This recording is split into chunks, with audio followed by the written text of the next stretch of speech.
আসসালামু আলাইকুম বন্ধুরা, সকলে কেমন আছেন? আশা করি ভালো আছেন। তো আমি আপনাদেরকে যে বিষয়গুলো নিয়ে কথা বলবো, এই বিষয়টা হলো সামনে কিন্তু আর 10-12 দিন সময় আছে বড় হজের।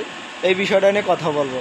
তো সকলে মনোযোগ সহকারে শুনবেন। যারা আমরা সৌদি আরব প্রবাসী আছি, আমরা যারা নতুন আসছি, বিশেষ করে যারা নতুন আসছি, তারা আমার কথাটা শুনবেন। হয়তো ভালো নাও লাগতে পারে, আবার লাগতেও পারে আপনার, ঠিক আছে? আপনার কাজেও লাগতে পারে, নাও লাগতে পারে। যারা সৌদি আরবের ভিতরে আছি, এদের কিন্তু বর্তমান উমরা হজ করা নিষিদ্ধ করে দিয়েছে। আপনার সিমে কিন্তু মেসেজ দেয়, আরবিতে দেয়, ইংলিশে দেয় এবং বাংলায় দেয়, ঠিক আছে?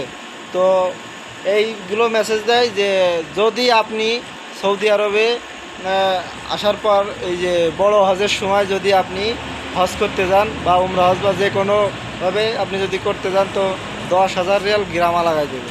তো এই দিকে সকলে সতর্ক থাকবেন। এই সময়টা যেহেতু আমাদের পারমিশন এখন বন্ধ করে দিছে, কেউ আমরা উমরা হজ করার জন্য বা বড় হজ করার জন্য লোভ করতে যাব না। এতে কিন্তু সরকারি একটা পারমিশন আছে, ঠিক আছে? আপনি যেতে পারবেন। কীভাবে যেতে পারবেন? আপনি কোনো এজেন্সি ধরে আর কি, খরচ একটু বেশি লাগবে, ঠিক আছে? এমনি নর্মাল যে উমরা হজটা করি আমরা, এতে কিন্তু একবারে খরচ কম। আর বড় হজে কিন্তু অনেক খরচ লাগে, ঠিক আছে? আপনার 6,000-7,000 রিয়াল হয়তো লাগে সৌদি আরব থেকে। পারমিশন নিয়ে গেলে আপনার কোনো সমস্যা নাই। আপনার একটা পারমিশন কার্ড দিবে বা নাম্বার দিবে, ওই নাম্বার অনুযায়ী আপনি যাইতে পারবেন। আর যদি আপনি এমনি যদি বলেন না আমি সৌদি আরব আইছি, আমি বড় হজ করবো আর কি, পুলিশের চোখ ফাঁকি দিয়ে আপনি কিন্তু ধরা খেয়ে যাবেন, ঠিক আছে? কারণ প্রত্যেকটা পয়েন্টে পয়েন্টে পুলিশ চেক করে, প্রত্যেকটা পয়েন্টে পয়েন্টে হাজিদেরকে পুলিশই কিন্তু চেক করে। তা এই বিষয় নিয়ে সকলে সতর্ক থাকবেন যে আমি বেশি সোয়াবের আশায় হয়তো এই দেশে আসলাম, যে বেশি সোয়াবের আশায় পুলিশের চোখ ফাঁকি দিয়ে যদি আপনি উমরা মানে বড় হজ করতে যান, তাহলে কিন্তু বিপদে পড়ে যাবেন, 100% বিপদে পড়ে যাবেন। আর সকল হাজিগণ অলরেডি আসা শুরু হয়ে গেছে এবং আসতেছে, আরও আসবে। তো সকলেই যে যার মতো সেফভাবে থাকার চেষ্টা করবেন।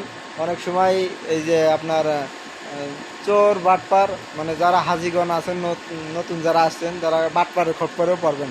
কারণ যারা চোর ছিনতাইকারী, তারা তো আর আল্লাহ মানে না। আল্লাহ যদি মানতো তাহলে কিন্তু এসব কিন্তু পুলিশেও কিন্তু এইসব বিষয় নিয়ে কিন্তু খুব, গোয়েন্দা বিভাগ, সিআইডি, সব কিছু A to Z আর কি, মনে করেন আপনার প্রত্যেকটা পয়েন্টে পয়েন্টে ছড়ানো রয়েছে। তো অতটা ওইদিকে ঝুঁকিপূর্ণ না হয় না। তারপরেও নিজের একটা সেফ ব্যাপার স্যাপার আছে। একা কোনো জায়গায় বেরোবেন না। কারণ আমি আমার রিয়াদের কথা বলি, আমি রিয়াদে থাকি। তো এখানে আপনার যেই রোডঘাটগুলো আছে, একা রোডঘাট, এখানে কিন্তু প্রচুর পরিমাণে আলিবাবা বা ছিনতাইকারী। এখানে আপনি একলা হাঁটবেন বা একলা চলাফেরা করবেন, কোথার থেকে যে গাড়ি একটা নিয়ে এসে চাকু ধরবে, পিস্তল ধরবে, ধরে আপনার কাছে যা থাকবে, আপনার আকামাকাট, আপনার সব কিছু এগুলো কিন্তু নিয়ে যায়। তো আমি যে বিষয়টা নিয়ে কথা বলছিলাম, যে আমাদের যেহেতু আমরা সৌদি আরব আইছি, আল্লাহ যদি রিজিকে রাখে, যেহেতু আপনার যদি বৈধ থাকেন বা অবৈধরা একটু সেফভাবে যে যাইবেন। তো এই যে বিষয়টা বলতেছি যে কুরবানির পরে আবার আমাদের অনুমতি দিবে, ঠিক আছে? কুরবানির পরে আবার আমাদের উমরা করার অনুমতি দিবে ইনশাল্লাহ। যার যার তৌফিকে আল্লাহ লিখে রেখেছেন, তা শেষে ওখানে যে উমরা করে আসবে, আল্লাহর ঘর মসজিদ দেখে আসবে। আল্লাহর ঘর আছে কাবা ঘর, মানে পৃথিবীর শ্রেষ্ঠ ঘর যেটা বলা হয়, কাবা ঘর। ওখানে আমরা সবাই ইনশাল্লাহ যেতে পারি, আমরা যারা আসছি। আর বিশেষ করে আমরা যারা বাংলাদেশ থেকে আসি হাজিগণ, ওনারা সব সময় আর কি একটু সেফভাবে থাকার চেষ্টা করবেন। যেহেতু আমরা এখানে আসি একটা আল্লাহর কাছে, মানে সারা জীবন যা করেছি আর না করেছি, এই বিষয়গুলো আল্লাহর কাছে তুলে ধরা জন্য, আল্লাহ তুমি আমাদেরকে ক্ষমা করে দাও। বাদ বাকিটা আল্লাহর হাতে, আমাদের চাওয়ার কথা আমরা চাইবো। আর সকল হাজিগণ যদি আমার এই ভিডিওটা দেখে থাকেন, অবশ্যই এই অবস্থায় যত হাজিগণ আছে তারা কিন্তু খুবই কম সংখ্যক লোক কিন্তু আপনার এইসব অনলাইন জগতে আর আসবে না আমার মনে হয়। যতদিন আপনার উমরা বড় হজ করতে আসবে বা উমরা হজ করে যারা, এরা কিন্তু আসে না, মানে অনলাইনের ভিতরে ঢুকে না। তো সকলে এই জিনিসটা ফোকাস করবেন যে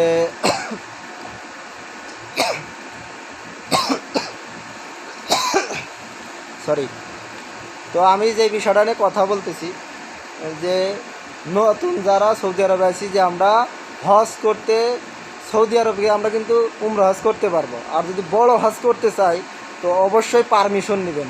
নতুন পুরাতন যাদের এটা কিন্তু জানা সকলের জরুরি। প্রত্যেকজনের ফোনে একটা করে মেসেজ দিছে, প্রতি 8 ঘন্টা পর 6 ঘন্টা পর পর কিন্তু মেসেজ দিতেছে। যদি কোনো সৌদি আরব প্রবাসী বা সৌদি আরব বসবাসরত যদি কোনো ভিনদেশি লোক যদি ওখানে বড় হজের জন্য যায় আর যদি পুলিশের হাতে ধরা পড়ে 10,000 রিয়াল গ্রামা লাগাই দেবে, মানে জরিমানা। গ্রামা মানে জরিমানা, ঠিক আছে? এই জিনিসটা নিয়ে সকলেই সাবধানে থাকবেন ভাই। আপনার কিন্তু এখানে আছেন ইনকামের ধান্দায়, ঠিক আছে? আপনি ইনকামের ধান্দা আছেন, দেশ থেকে ঋণ পান করে আসেন। নতুন যারা জানেন না, মক্কার আশেপাশেও যারা আছেন তারা কাজের সাইডে থাকবেন সবসময়। আপনারা মক্কার আশেপাশে যারা আছেন তারা কিন্তু আপনার নতুন যারা আসছেন এরা কিন্তু আপনারা যদি একটু চালাকি করেও যদি যান আপনি কিন্তু ধরা খেয়ে যাবেন। কারণ প্রত্যেকটা পয়েন্টে পয়েন্টে আপনার পুলিশ চেক করে। আল্লাহ না করুক আপনার যদি চেক করে ফেলে, আপনার কিছু করার নাই, ঠিক আছে? আপনার পারমিশন নাই, আপনি কি করবেন? ডাইরেক্ট বাংলাদেশ। আপনার 10,000 Real grammar, 10,000 Real grammar miss নাই, এই গ্রামা দিয়েই আপনার যাওয়া লাগবে। তো আমার কথাটা যদি আপনাদেরকে ভালো লেগে থাকে তাহলে অবশ্যই দোয়া করবেন। আর যে সকল হাজিগণ এই ভিডিওটা দেখবেন অবশ্যই আমাদের জন্য দোয়া করবেন। আমরা দেশের আর কি